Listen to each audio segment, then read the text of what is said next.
Kanang dugo-dugo bitaw nga baho-baho bitaw sa saktuhon bitaw sa baho bitaw sa gisugtan kag tagay sa mga sawa bitaw sos kinabyuhan. Wala daghang pabibiw na itong pagabuhaton karon kay basta bulanon gani mo timpla simple ra sa na wala chichiburit sa di para na mga Tagalog nga pirsang daghanang ipagsagol bisag unsa lang may manhunaan og sagol.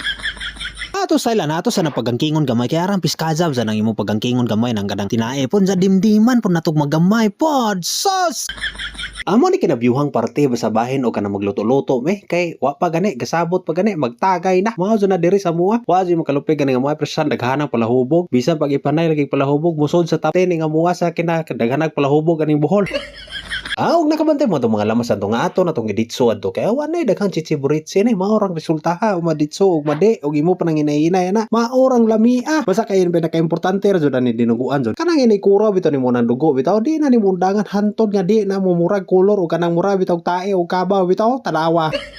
Tanawa naluto na arang lamia kasulad ukon oh daril kay me kinabyuhan.